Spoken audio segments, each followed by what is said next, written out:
हरे कृष्णा, राधे राधे। आप सभी का आपके अपने चैनल प्रभु कथा भजन में हार्दिक स्वागत है। आज इस वीडियो में मैं आप सभी को ज्येष्ठ मास शुक्ल पक्ष की निर्जला एकादशी का महात्म सुनाऊंगी, जो इस प्रकार है। युधिष्ठिर ने कहा, जनार्दन, अपरा का सारा महात्म मैंने सुन लिया। अब ज्येष्ठ के शुक्ल पक्ष में जो एकादशी हो उसका वर्णन करिए। भगवान श्री कृष्ण बोले, राजन, इसका वर्णन परम धर्मात्मा सत्यवती नंदन व्यास जी करेंगे, क्योंकि ये संपूर्ण शास्त्रों के तत्वज्ञ और वेद वेदांगों के पारंगत विद्वान हैं। तब वेद व्यास जी कहने लगे, दोनों ही पक्षों की एकादशियों को भोजन ना करें। द्वादशी को स्नान आदि से पवित्र हो फूलों से भगवान केशव की पूजा करके नित्य कर्म समाप्त होने के पश्चात पहले ब्राह्मणों को भोजन देकर अंत में स्वयं भोजन करें। राजन, जनना शोच और मरणा शोच में भी एकादशी को भोजन नहीं करना चाहिए। यह सुनकर भीमसेन बोले, परम बुद्धिमान पितामह, मेरी उत्तम बात सुनिए। राजा युधिष्ठिर, माता कुंती, द्रौपदी, अर्जुन, नकुल और सहदेव ये एकादशी को कभी भोजन नहीं करते हैं तथा मुझसे भी हमेशा यही कहते हैं कि भीमसेन, तुम भी एकादशी को ना खाया करो, किंतु मैं इन लोगों से यही कह दिया करता हूँ कि मुझसे भूख नहीं सही जाएगी। भीमसेन की बात सुनकर व्यास जी ने कहा, यदि तुम्हें स्वर्गलोक की प्राप्ति अभीष्ट है और नरक को दूषित समझते हो तो दोनों पक्षों के एकादशी को भोजन ना करना। भीमसेन बोले, महाबुद्धिमान पितामह, मैं आपके सामने सच्ची बात कहता हूँ। एक बार भोजन करके भी मुझसे व्रत नहीं किया जा सकता, फिर उपवास करके तो मैं रह ही नहीं सकता। मेरे उदर में वृक नाम की अग्नि सदा प्रज्वलित रहती है, अतः जब मैं बहुत अधिक खाता हूँ तभी यह शांत होती है। इसलिए महामुने, मैं वर्ष भर में केवल एक ही उपवास कर सकता हूँ, जिससे स्वर्ग की प्राप्ति सुलभ हो और जिसके करने से मैं कल्याण का भागी हो सकूँ। ऐसा कोई एक व्रत निश्चय करके बताइए, मैं उसका यथोचित रूप से पालन करूँगा। व्यास जी ने कहा, भीम, ज्येष्ठ मास में सूर्य वृष राशि पर हो या मिथुन राशि पर, शुक्ल पक्ष में जो भी एकादशी हो उसका यत्नपूर्वक निर्जल व्रत करो।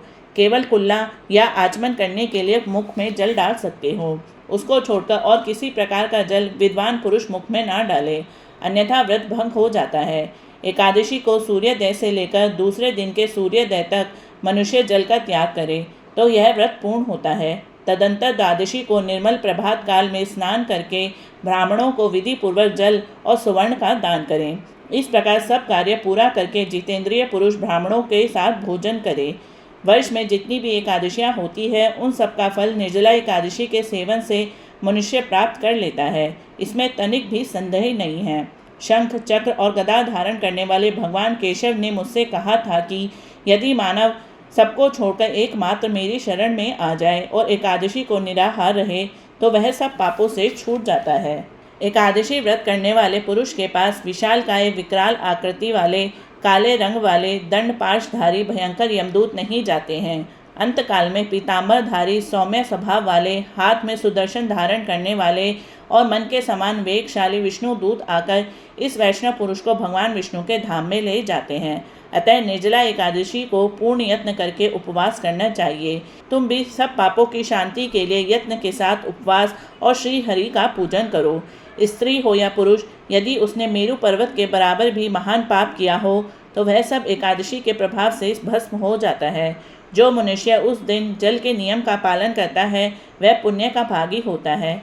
उसे एक एक पहर में कोटि कोटि स्वर्ण मुद्रा दान करने का फल प्राप्त होता सुना गया है। मनुष्य निर्जला एकादशी के दिन स्नान, दान, जप, होम आदि जो कुछ भी करता है वह सब अक्षय हो जाता है। यह भगवान श्री कृष्ण का कथन है। निर्जला एकादशी को विधि पूर्वक उत्तम रीति से उपवास करके मानव वैष्णव पद को प्राप्त कर लेता है।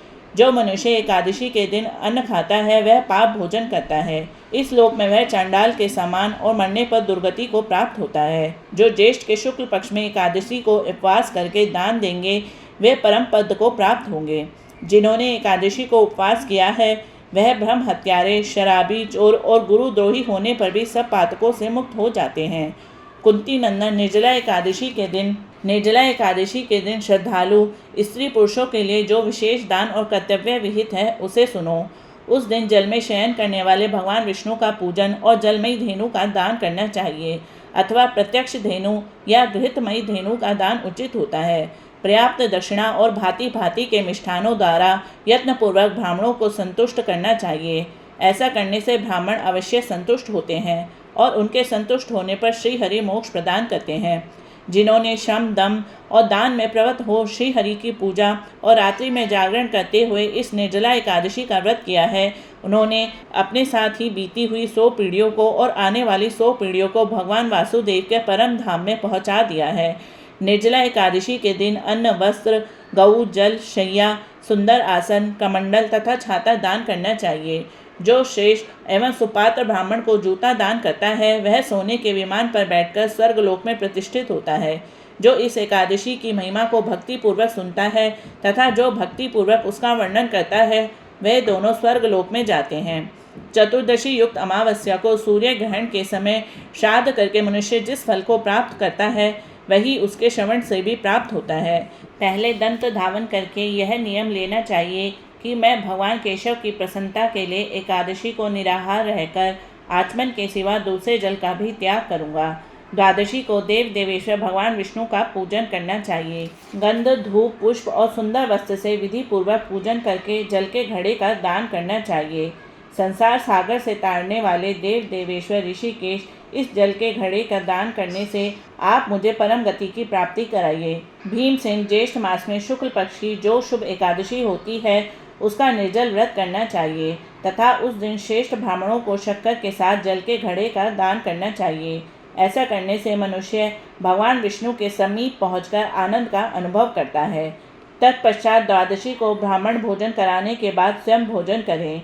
जो इस प्रकार पूर्ण रूप से पाप नाशनी एकादशी का व्रत करता है, वह सब पापों से मुक्त हो अनामय पद को प्राप्त होता है। यह सुनकर भीमसेन ने भी इस शुभ एकादशी का व्रत आरंभ कर दिया। तब से यह लोक में पांडव द्वादशी के नाम से विख्यात है। जय हो विष्णु भगवान की जय।